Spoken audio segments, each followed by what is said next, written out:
पता नहीं कोई मुझसे किसी दिन कह रहा था लॉर्ड मत लिखा करिए, आज बोल रहे हो ना, आज बोल रहे हो। आज किसी की हिम्मत नहीं थी कि उनसे कह दे कि लॉर्ड नहीं बोलेंगे। लॉर्ड नहीं बोलोगे सीधे गॉड के पास पहुंचा देंगे। देखो यार, कुछ चीजों में ना बड़े व्यवहारिक रहा करो, भावनात्मक स्तर पे हर जगह काम मत लिया करो। हम लॉर्ड नहीं बोलेंगे, अरे तुम्हारे बोलने ना बोलने से क्या होता है? कौन हो तुम?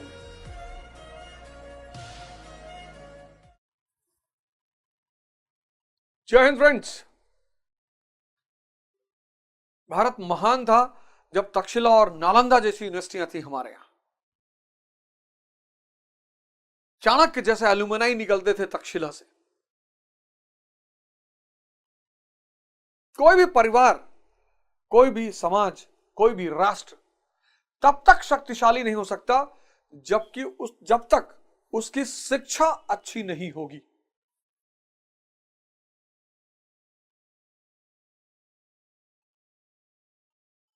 हा?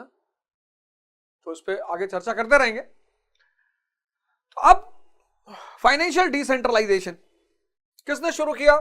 मेयो ने। 1870 लॉर्ड मायो। लॉर्ड मायो इसने शुरुआत की।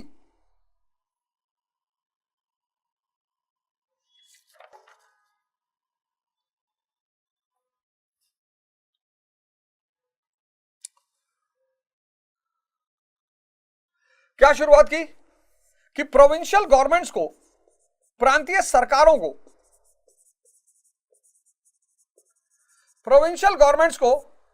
सेंटर एक फिक्स्ड सम देगा।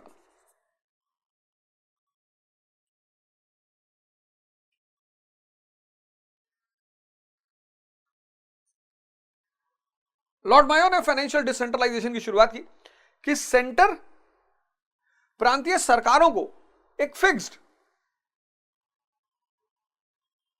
अमाउंट देगा और इस फिक्स्ड अमाउंट के द्वारा उनको कुछ सब्जेक्टों को चलाना होगा, जैसे पुलिस, जेल,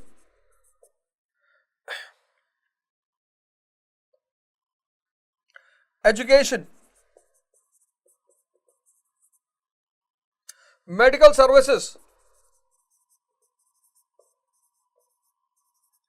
एंड रोड्स।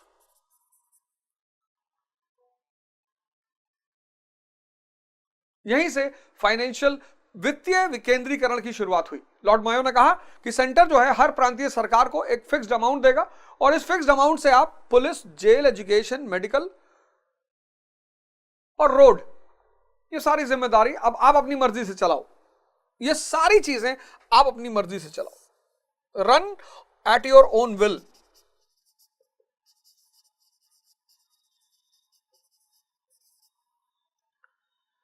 अब अपनी मर्जी से चलाओ।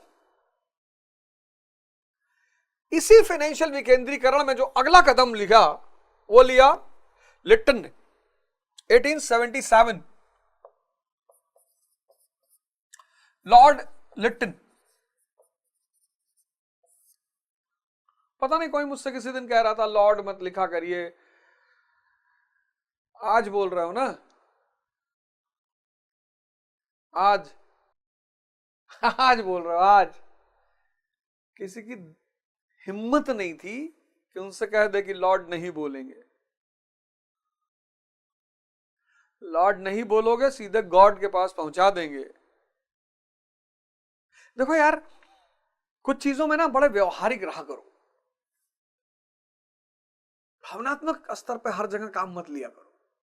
हम लॉर्ड नहीं बोलेंगे, अरे तुम्हारे बोलने ना बोलने से क्या होता है? कौन हो तुम?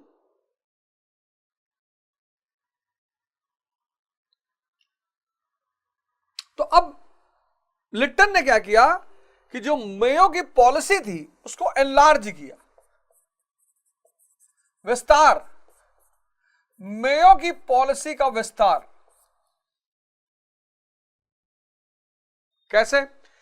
जो इतने सब्जेक्ट थे, इनके अलावा उसने स्टेट को सौंप दिया land revenue, excise, general administration,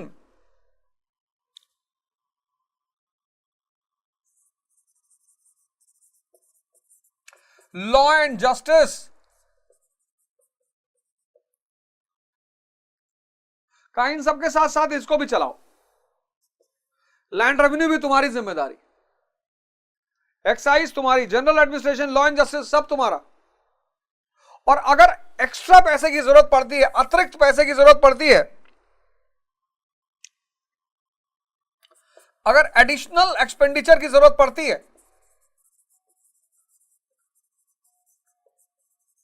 तो आप पैसा कहां से कलेक्ट करेंगे? स्टैंप से, एक्साइज टैक्सेस से और इनकम टैक्स से। यानी अब जब आप पैसा खुद कमाने लगोगे, यहां पे स्टार बनाओ, यहीं से प्रांतीय सरकारों का जन्म की शुरुआत। जन्म मत लिखना, नहीं तो फंस जाओगे। जहां तुम पैसा कमाना शुरू करते हो, वहीं से तुम्हारे अस्तित्व की भी शुरुआत होती है। यहां देखो, यहां क्या है? यहां सेंटर एक फिक्स सम दे देगा, एक फिक्स अमाउंट दे देगा कि भैया ये फिक्स अमाउंट ले लो, ये सब चलाओ, अपनी मर्जी से चलाओ। तो यहां बच्चा क्या है, मां बाप दिल्ली पढ़ने के लिए भेज दिए, बोले 20,000 रुपया लो और रहो जैसे रहना हो। लेकिन अभी डिपेंडेंसी खत्म नहीं हुई है। यहां पे क्या हुआ कि अगर पैसे की जरूरत पड़ती है तो तुम इन सोर्सों से पैसे निकाल सकते हो। ये बहुत बड़ा डेवलपमेंट है ये।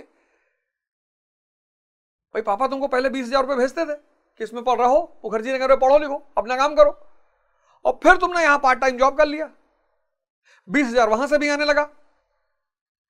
तो economic independence leads to social independence. तो यहीं से प्रोविंशियल गवर्नमेंट के जन्म की शुरुआत।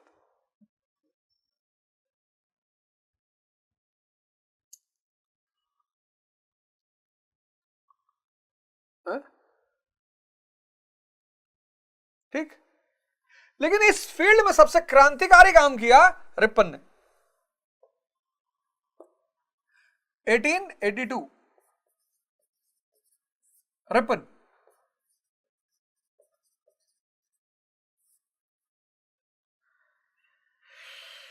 ग्रांट सिस्टम खत्म,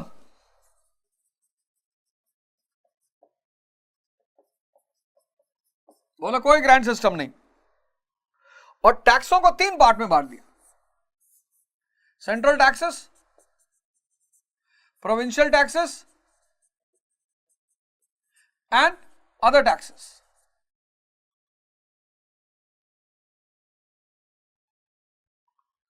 केंद्रीय कर, प्रांतीय कर और अतिरिक्त कर। और यहीं पर प्रांतीय सरकार का जन्म। जब आप पैसा कमाने लगे, आपकी आइडेंटिटी पैदा हो गई। यहीं पर प्रांतीय सरकारों का जन्म।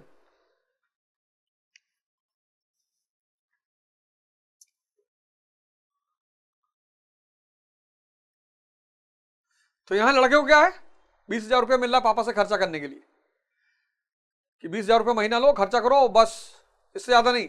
यहां लड़का 20,000 रुपया ले रहा है प्लस खुद से कमा रहा है, और यहां सेल्फ डिपेंडेंट, स्टेट अपना टैक्स खुद ही कलेक्ट करेगा। और यहीं से प्रांतीय सरकारों का जन्म।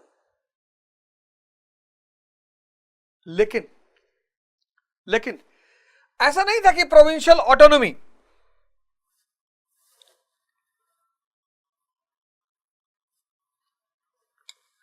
ऐसा नहीं था कि प्रोविंशियल ऑटोनॉमी की शुरुआत ना, नो प्रोविंशियल ऑटोनॉमी, कोई प्रांतीय स्वायत्तता नहीं, वो संभव ही नहीं था। एलियन डिस्पोटिज्म जहां है, विदेशी निरंकुशता जहां है, ऑटोनॉमी दे देगा। फिर तुम क्या करोगे? तुम शिक्षा में पैसा खर्चा करने लगोगे, तुम आर्मी और रेलवे के बजाय शिक्षा में पैसा खर्चा करने लगोगे। ये संभव ही नहीं, प्रोविंशियल ऑटोनॉमी संभव ही नहीं, इनएविटेबल।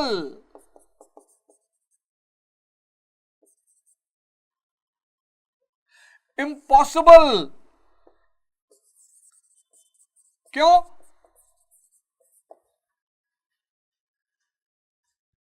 अब ब्रिटिश गवर्नमेंट की सबसे ज्यादा जरूरत कहां है पैसा खर्चा करने की? आर्मी और रेलवे पे। और तुम करोगे एजुकेशन और हेल्थ पे।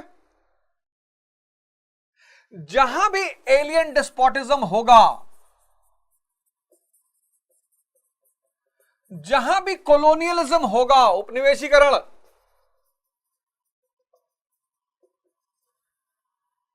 वहां यह संभव ही नहीं होगा, पॉसिबल ही नहीं होगा, यह संभव ही नहीं होगा।